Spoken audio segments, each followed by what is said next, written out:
Hello, कैसे हैं आप लोग। आई होप कि आप लोग अच्छे होंगे। आपकी जो स्टडी चल रही बहुत ही बेहतरीन चल रही। तो आज के क्लास में बात करने वाले हैं क्लास 12th के केमिस्ट्री को तमाम क्वेश्चन जो आपके एग्जाम में छपने वाला है। ठीक है, तो आप किसी भी हाल में और किसी भी परिस्थिति में सारे क्वेश्चन को अच्छे तरीका से देखिएगा, क्योंकि जितना क्वेश्चन आज की क्लास में हम कराने वाले हैं आपके एग्जाम से रिलेटेड क्वेश्चन कराने वाले हैं। ठीक है, तो आप जो है अच्छे तरीका से सारे क्वेश्चन को देख लीजिएगा। ठीक है, और जितने बच्चे अभी जो है व्हाट्सएप ग्रुप में नहीं जुड़े हैं, जुड़ने का कोशिश कीजिएगा। डिस्क्रिप्शन में लिंक है, वहां जाकर क्लिक करके आप लोग जुड़ जाइएगा। ठीक है, जितने बच्चे भी नहीं जुड़े हैं। ठीक है, और हम आसान भाषा में केमिस्ट्री को समझाने का कोशिश करेंगे और आप समझने का कोशिश कीजिएगा। ठीक है, और एक एक क्वेश्चन को जो है हमारे साथ आंसर को टिक आउट करते चलिएगा। ठीक है, कहा जा रहा है बेरोदार ठोस का उदाहरण जल्दी बताइएगा। और यह 2021 में क्वेश्चन पूछा गया है और 2023 में भी यह क्वेश्चन पूछा गया है, याद रखिएगा। बेरोदार ठोस का मतलब जो होता है अक्रिस्टलीय ठोस। ठीक है ना, तो अक्रिस्टलीय ठोस का उदाहरण जो होता है बाबू कौन होता है। ठीक है, कहिएगा कि सर लकड़ी होता है, प्लास्टिक होता है, हीरा नहीं होता है, रबर होता है। ठीक है, यानी लकड़ी, प्लास्टिक, रबर, तीन को में से तीनों हो जाएगा। याद रखिएगा अक्रिस्टलीय ठोस का उदाहरण।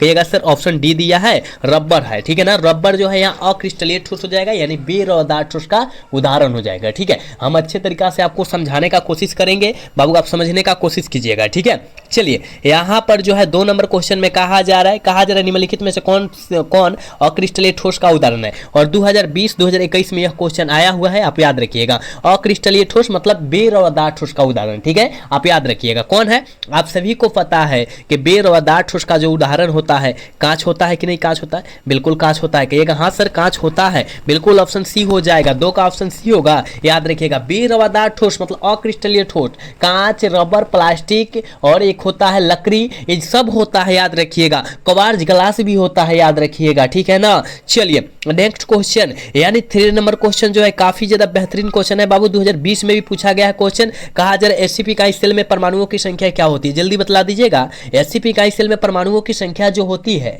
वो क्या होती है। ठीक है, आप सभी को पता है एससीपी है ना, सिंपल क्यूबिक जिसे बोलते हैं। याद रखिएगा कितना 6 होता है, बिल्कुल ऑप्शन बी हो जाएगा। 6 का ऑप्शन बी होगा, याद रखिएगा। ठीक है, चलिए नेक्स्ट क्वेश्चन रवादार ठोस मतलब क्या क्रिस्टलीय ठोस की बात किया जा रहा है। ठीक है, रवादार ठोस का मतलब जो होता है बाबू क्रिस्टलीय ठोस होता है। पूछा जा रहा है क्रिस्टलीय ठोस का उदाहरण जो होता है कौन होता है। हीरा होता है, ग्रेफाइट होता है, नमक होता है। याद रखिएगा ना, तो यहाँ पर तो हीरा दिया है तो केवल हीरा ही मारेंगे। ऑप्शन ए वाला सही कर देंगे। 4 का ऑप्शन बाबू ए हो जाएगा। ठीक है, जो बाबू ये ऑप्शन टी करें बिल्कुल सही हो जाएगा। ठीक है, अभी तक जितने बच्चे क्लास को लाइक नहीं किए सारे बच्चे क्लास को लाइक कर लेंगे, साथ में चैनल को भी सब्सक्राइब कर लेंगे। ठीक है, क्योंकि आप सभी के लिए हम लोग काफी ज्यादा मेहनत करते हैं, लेकिन आप लोग जो है क्लास को लाइक नहीं करते। ठीक है, तो सारे बच्चे क्लास को लाइक करेंगे, साथ में चैनल को भी सब्सक्राइब करेंगे। और अभी तक हमारे ग्रुप में नहीं जुड़े हैं तो जुड़ने का कोशिश करेंगे। डिस्क्रिप्शन में लिंक है, ठीक है ना, जाकर वहां से क्लिक करके जुड़ जाइएगा। चलिए 5 नंबर क्वेश्चन का आंसर जल्दी बतलाइएगा, काफी ज्यादा इंपॉर्टेंट क्वेश्चन है। कहा जा रहा है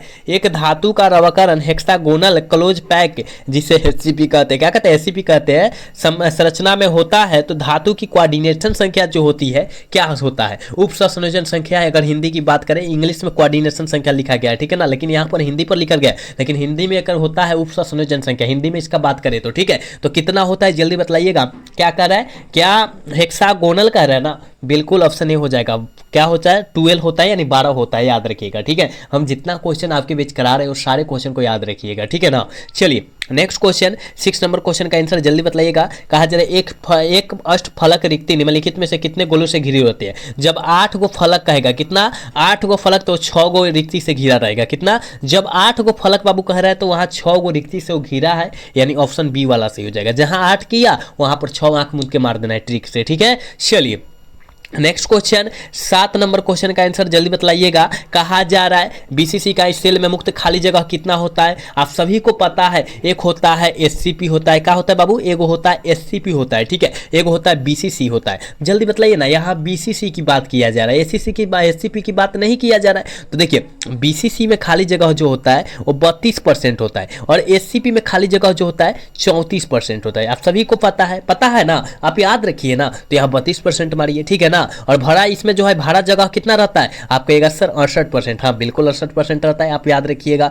हम जितना क्वेश्चन आपके बीच करा रहे बाबू, आपके एग्जाम से रिलेटेड क्वेश्चन ही करा रहे हैं, तो आप अच्छे तरीका से सारे क्वेश्चन को देखेंगे। ठीक है, चलिए कहा जा रहा है 8 नंबर क्वेश्चन में कहा जा रहा है कि Na2O में सोडियम की उप संयोजन संख्या कितना होता है। उप संयोजन संख्या का अगर इंग्लिश की बात करें तो कोऑर्डिनेशन संख्या होता है बाबू, कोऑर्डिनेशन संख्या होता है, याद रखिएगा। तो इसकी कोऑर्डिनेशन संख्या पूछा जा रहा है। कहा जा रहा है कि सोडियम है ना, सोडियम ऑक्साइड उसमें क्या कोऑर्डिनेशन संख्या मतलब उप संख्या की बात किया गया तो 4 होता है। कितना होता है बाबू? 4 होता है। आप याद रखिएगा ऑप्शन बी हो जाएगा। 8 का ऑप्शन जो बाबू ऑप्शन बी टिक करें बिल्कुल सही होगा, याद रखिएगा। चलिए नेक्स्ट क्वेश्चन 9 नंबर क्वेश्चन में कहा जा रहा है मूल क्रिस्टल तंत्रों की संख्या होती है। जल्दी बताइएगा कि मूल क्रिस्टल तंत्रों की संख्या होती है कितनी? आप कहिएगा गुरुजी मूल क्रिस्टल तंत्रों की संख्या 7 होती है, यानी बी हो जाएगा। और 2017 में पूछा गया है, 2021 में पूछा गया है बाबू, 2023 में भी क्वेश्चन आया हुआ है। आप याद रखिएगा इतना सन में पूछा गया है, ठीक है। तो कहीं ना कहीं ये प्रश्न काफी ज्यादा खास है, इसीलिए ना तो पूछा गया है, आप इसको याद रखिएगा, ठीक। चलिए अगला क्वेश्चन 10 नंबर क्वेश्चन में कहा जा रहा है बाबू के निम्नलिखित में से कौन से जोड़े क्रम से चतुष्फलकीय वार्ड और अष्टफलकीय वार्ड होता है? जल्दी बताइएगा। चतुष्फलकीय और अष्टफलकीय वार्ड भी होता है। कहिएगा सर एससीपी भी होता है और सिंपल क्यूबिक की होता है, याद रखिएगा। सिंपल क्यूबिक भी होता है, याद रखिएगा। ऑप्शन बी में दिया है, ऑप्शन बी वाला सही होगा। 10 का ऑप्शन जो बच्चा बी टिक कर रहा है बिल्कुल सही होगा, याद रखिएगा। जितने बच्चे अभी तक क्लास को लाइक नहीं किए सारे बच्चे से रिक्वेस्ट है कि क्लास को लाइक कर लेंगे, साथ में चैनल को भी सब्सक्राइब कर लेंगे आप लोग, ठीक है ना। चलिए नेक्स्ट क्वेश्चन की तरफ बात करते हैं बाबू। कहा जा रहा है घोलक के 1 केजी में उपस्थित घुल्ले के मोलों की संख्या को हम लोग क्या कहते हैं? और 100% हम 2 क्वेश्चन बतलाएंगे और 2 क्वेश्चन में 100% एक क्वेश्चन आएगा, ठीक है। लिख कर रख लीजिएगा, आएगा तो आएगा। आप ध्यान से यहाँ देखिएगा और समझिएगा। कहा रहा है अगर केजी की बात करता है बाबू, देखिए अगर केजी की बात कर रहा है तो मललता आंख मूंद के आपको मार देना है। अगर यहीं पर 1 लीटर की बात करता, अगर हिंदी में दे दे, चाहे इंग्लिश में जो होगा इंग्लिश में एल देगा और हिंदी में लीटर देगा, ठीक है ना। ध्यान रखिएगा इंग्लिश में दे रहा है हिंदी में, तो कौनों में दे और यहाँ अगर लीटर से व्यक्त करता है तो मोलरता हो जाएगा बाबू, ठीक है। ऑप्शन ए वाला सही हो जाता, ठीक है। लेकिन यहाँ केजी मतलब किलोग्राम पूछा गया है तो किलोग्राम यानी मोलरता में होता है। दोनों आप 100% इसको लिख कर रख लीजिए, दोनों में से एक क्वेश्चन आएगा तो आएगा 100%, ठीक है। इसको याद रखिएगा। चलिए नेक्स्ट क्वेश्चन की तरफ बात करते हैं और 12 नंबर क्वेश्चन में कहा जा रहा है बाबू के अर्ध परागमय झिल्ली में परागमन की क्रिया निकल पाती है, ठीक है ना। प्रासरण की क्रिया किससे निकल पाती है? सबको पता है, विलायक के अणु के द्वारा निकल पाती है। ऑप्शन बी सही हो जाएगा। 12 का ऑप्शन जो बाबू ऑप्शन बी टिक कर है बिल्कुल सही होगा, याद रखिएगा, ठीक है। नेक्स्ट क्वेश्चन की तरफ बात करेंगे और 13 नंबर क्वेश्चन में कहा जा रहा है आदर्श विलयन का निम्नलिखित में से कौन गुण है? जल्दी बताइएगा कि आदर्श विलयन का कौन गुण होता है, ठीक है। तो आदर्श विलयन जो होता है वो राउल्ट नियम का पालन करता है, ठीक है ना। आदर्श विलयन जो होता है राउल्ट नियम का पालन करता है, तो ऑप्शन ए वाला सही हो जाएगा। लेकिन अनादर्श विलयन जो होता है राउल्ट नियम का पालन नहीं करता है। दोनों याद रखिएगा, आदर्श विलयन राउल्ट नियम का पालन करेगा, अनादर्श विलयन जो है राउल्ट नियम का पालन नहीं करेगा, इसको याद रखिएगा, ठीक है। चलिए नेक्स्ट क्वेश्चन की तरफ बात करते हैं बाबू। कहा जा रहा है पहाड़ों पर जल का क्वथनांक क्या हो जाता है? कम क्यों हो जाता है? जल्दी बताइएगा। देखिए पहाड़ों पर जल का क्वथनांक कम होने के कारण वहां वायुमंडलीय दाब जो होता है उसको नहीं मिल पाता है, जिसके कारण उसका पहाड़ पर जल का क्वथनांक जो होता है कम हो जाता है। तो यानी कहो ना कि वहां पर वायुमंडलीय दाब कम रहता है, ठीक है। यानी ऑप्शन ए वाला सही होगा। 14 का ऑप्शन जो बबुआ ए टिक कर रहा है बिल्कुल सही होगा, याद रखिएगा। 15 नंबर क्वेश्चन में कहा जा रहा है निम्नलिखित में से विलयन के लिए कौन अनुश्रंख गुण है? जल्दी बताइएगा कि कौन जो है विलयन का अनुश्रंख गुण धर्म है? प्रासरण दाब, ठीक है। कौन प्रासरण दाब है, याद रखिएगा, ठीक है। दाब नहीं दिया लेकिन दाब होता है प्रश्न, ठीक है। ऑप्शन ए वाला करेक्ट हो जाएगा, याद रखिएगा। जितने बच्चे क्लास को लाइक नहीं किए हैं सारे बच्चे से रिक्वेस्ट है कि आप लोग क्लास को लाइक कर लीजिए, ठीक है। क्योंकि आप सभी के लिए हम लोग काफी ज्यादा मेहनत करते हैं लेकिन आप लोग जो है क्लास को लाइक नहीं करते, तो सारे बच्चे से रिक्वेस्ट है कि क्लास को लाइक कर लेंगे, साथ में चैनल को भी सब्सक्राइब करेंगे आप लोग, ठीक है। चलिए नेक्स्ट क्वेश्चन की तरफ बात करते हैं बाबू के 6 नंबर क्वेश्चन में कहा जा रहा है निम्नलिखित में से किसके लिए हिमांक का अवनमन सबसे अधिक होता है? K2/4 के लिए। और या इसको याद रखिएगा, हो सकता है आपके एग्जाम में यह क्वेश्चन छप जाए आपकी बार, ठीक है ना। हो सकता है 100% नहीं कह सकते लेकिन 90% कह सकते हैं, यह क्वेश्चन आपके एग्जाम में छप सकता है, ठीक है ना। तो आप इसको याद रखेंगे, ठीक। चलिए 17 नंबर क्वेश्चन में कहा जा रहा है निम्नलिखित में से कौन सा अनुश्रंख गुणधर्म नहीं है? जल्दी बताइएगा। हिमांक का अवनमन तो है, यहाँ वाष्प दाब का अपेक्षिक अवनमन भी है, क्वथनांक का उन्नयन भी है, लेकिन प्रकाशीय सक्रियता बिल्कुल नहीं है। ऑप्शन बी वाला सही हो जाएगा। 17 का ऑप्शन बी होगा, याद रखिएगा, ठीक है। चलिए 18 नंबर क्वेश्चन में कहा जा रहा है मानव रक्त का पीएच मान होता है। जल्दी बतला दीजिएगा बाबू कि मानव रक्त का पीएच मान जो होता है वो कितना होता है? 7.4। रक्त मतलब समझते हैं क्या होता है? खून, जिसे ब्लड कहते हैं इंग्लिश में, है ना। तो याद रखिएगा, खून कहे, रक्त कहे, ब्लड कहे, बात सेम होता है। इसका पीएच मान पूछे 7.4 कर देना है। अगर उदासीन विलयन का पीएच मान पूछे 7 कर देना है, ठीक है। चलिए नेक्स्ट नंबर क्वेश्चन में कहा जाए शुद्ध जल का पीएच मान कितना होता है? वही उदासीन अभी हमने बतलाया, वही बतला दो ना।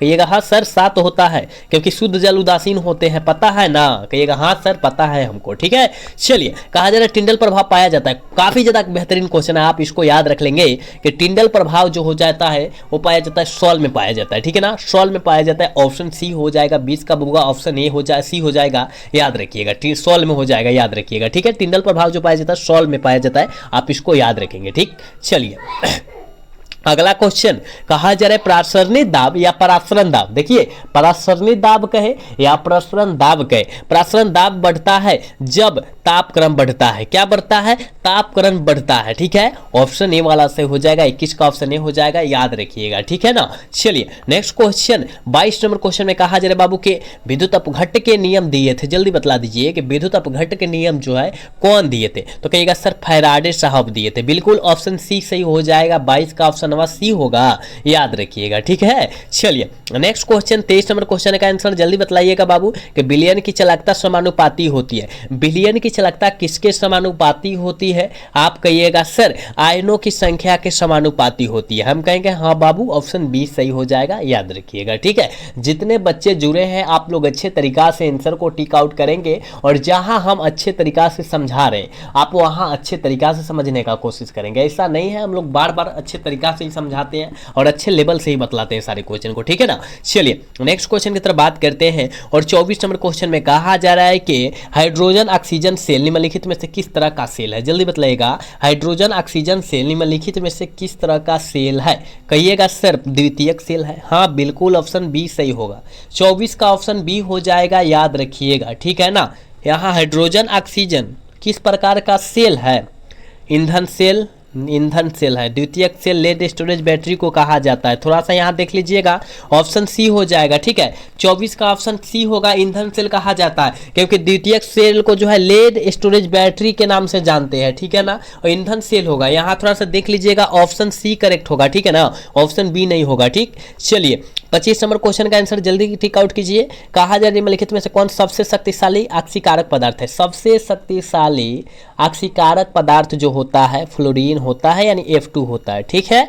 ऑप्शन ए करेक्ट होगा। चलिए 26 नंबर क्वेश्चन में कहा जा रहा है कि निम्नलिखित में से कौन द्वितीयक सेल है। अभी हमने बतलाया द्वितीयक सेल को जो है लेड स्टोरेज बैटरी कहते हैं। अभी 2 को क्वेश्चन पहले 3 को क्वेश्चन पहले हमने बतलाइबे किया, ठीक है ना। चलिए अगला क्वेश्चन यानी 27 नंबर क्वेश्चन का आंसर जल्दी टिक आउट करेंगे कि 96,500 कूलम विद्युत धारा CuSO4 के घोल में मुक्त करती है। कितना मुक्त करती है? कहता है 96,500। इसको डायरेक्टली याद रखिएगा, 31.75 ग्राम, ठीक है, कॉपर रहता है उसमें, ठीक। चलिए तो ऑप्शन बी हो जाएगा, डायरेक्टली इसको याद रखिएगा। चलिए अगला क्वेश्चन 28 नंबर क्वेश्चन जल्दी बतला दीजिए कि 1 फैराड बराबर होता है, सब किसी को पता है 1 फैराड बराबर जो होता है 96,500 कूलम होता है। तो कहाँ दिया है? कहिएगा सर ऑप्शन सी में दिया है, क्योंकि 96,500 कूलम जो होता है लगभग में होता है बाबू, ठीक है ना, याद रखिएगा। 96,500 कूलम केवल नहीं होता है, लगभग में होता है, उसको याद रखिएगा, ठीक है। चलिए 29 नंबर क्वेश्चन में कहा जा रहा है कि किसी सेल अभिक्रिया की सामान्य अवस्था पर सेल विद्युत वाहक को बल कहा जाता है EMF को होता है। क्या होता है? कहिएगा गुरुजी ये हमको पता है, ये जो होता है वो शून्य होता है। क्या होता है? शून्य होता है, ऑप्शन बी सही हो जाएगा। चलिए 30 नंबर क्वेश्चन में कहा जा रहा है गैल्वेनिक सेल में एनोड होता है। जल्दी बतलाइएगा, गैल्वेनिक सेल में एनोड जो होता है बाबू वो ऋणात्मक इलेक्ट्रोड होता है, ठीक है, ऑप्शन ए सही हो जाएगा। 31 नंबर क्वेश्चन में कहा जा रहा है किसी भी पदार्थ के क्रिया करने का दर निर्भर करता है। किसी भी पदार्थ के क्रिया करने का दर निर्भर करता है, वो किस पर करता है? तो सक्रिय द्रव्यमान पर करता है, बिल्कुल ऑप्शन ए सही होगा, 31 का ऑप्शन ए होगा, याद रखिएगा। नेक्स्ट क्वेश्चन 32 नंबर क्वेश्चन में कहा जा रहा है किसी भी अभिक्रिया में उत्प्रेरक क्या होता है? किसी भी अभिक्रिया में उत्प्रेरक जो होता है अभिक्रिया को एवेग को बढ़ा देगा और घटा भी देगा, ठीक है, ऑप्शन सी सही हो जाएगा, 32 का सी होगा, याद रखिएगा। 33 नंबर क्वेश्चन में कहा जा रहा है प्रथम कोटि की अभिक्रिया के लिए के स्थिरांक का इकाई क्या होती है। मतलब क्वेश्चन की अगर सीधा सीधी बात करें तो प्रथम कोटि की अभिक्रिया की बात किया जा रहा है, ठीक है। आप समझिएगा प्रथम कोटि के विक्रिया के समीकरण जो होता है एसआई मात्रक जो होता है, मतलब इकाई जो होता है, यहाँ इकाई बोला जाता है, एसआई मात्रक जो होता है फिजिक्स में बोला जाता है, ठीक है, यहाँ इकाई बोला जाता है। इसका जो होता है टाइम इनवर्स क्या होता है? टाइम होता है। मतलब क्या होता है? अगर बात करें हम तो प्रथम कोटि की अभिक्रिया का जो होता है टाइम इनवर्स होता है, मतलब सेकंड यहाँ पर दिया तो ऑप्शन ए वाला सही हो जाएगा। लेकिन अगर द्वितीय की बाबू बात करें तो याद रखिएगा सेकंड इनवर्स मोल, मोल इनवर्स लीटर होता है, ठीक है, अगर द्वितीय के हमने बताया। तृतीय की बात करें तो आप यहाँ ध्यान दीजिएगा mole litre inverse second inverse, ठीक है ना बाबू, याद रखिएगा सेकंड इनवर्स। आप याद रखिएगा ये जो है प्रथम का है, ये जो है द्वितीय का है, ठीक है ना, ये द्वितीय का है और ये जो है तृतीय का हमने बताया। तो आप इसको अच्छे तरीका से, अच्छे लेवल से आप इसको याद रखेंगे, ठीक है ना, और घबराएंगे नहीं, अच्छे तरीका से सारे क्वेश्चन को टिक आउट कर लेंगे, ठीक। चलिए नेक्स्ट क्वेश्चन, और 34 नंबर क्वेश्चन काफी ज्यादा आसान है, इसको बतला देंगे, कभी भी नहीं भूलिएगा। कहा जा रहा है किसी भी अभिक्रिया का वेग किस प्रकार से व्यक्त किया जाता है कि के का मान इतना है तो अभिक्रिया की कोटि कितना हो जाए। देखिए यहाँ पर 2 है, के का स्थिरांक देखिए पावर वाले के जोड़ दीजिए, इसके ऊपर 2 है और इसके ऊपर कुछ भी नहीं है तो 1 है, तो 1 जोड़िए ना 3 हो जाएगा, तो 3 आंख मूंद के टिक आउट कर दीजिए, ठीक है ना, ऑप्शन बी वाला सही कर लीजिए, ठीक, पावर वाले को जोड़ देते हैं, ठीक है ना इसमें। चलिए 35 नंबर क्वेश्चन है और आज के क्लास के लास्ट क्वेश्चन है बाबू। कहा जा रहा है किसी शून्य कोटि की अभिक्रिया की दर निर्भर करती है, किस पर निर्भर करती है, आप कहिएगा सर निश्चित होती है। क्या होती है? शून्य कोटि की अभिक्रिया की दर समान होती है, निश्चित होती है, आप इसको याद रखेंगे, ठीक है। तो 35 का ऑप्शन ए हो जाएगा, याद रखिएगा। तो हमने आपके बीच वो 35 क्वेश्चन बताया जो आपके एग्जाम से रिलेटेड क्वेश्चन था, ठीक है ना। तो आप अच्छे तरीके से इस 35 क्वेश्चन को देख लेंगे और याद रखिएगा एक भी क्वेश्चन को छोड़ेंगे नहीं, ठीक है, क्योंकि मान लीजिए कोई क्वेश्चन छोड़ते हैं, अगर वही क्वेश्चन आपके एग्जाम में आ जाए तो क्या कीजिएगा, इसलिए छोड़िएगा मत कोई क्वेश्चन को, ठीक है ना। तो आज का क्लास जो है कैसा लगा, अगर अच्छा लगा होगा तो चैनल को सब्सक्राइब और वीडियो को लाइक करना तो भूलिएगा। मिलेंगे अगला सेशन में। जय हिंद, जय भारत, टाटा, बाय बाय।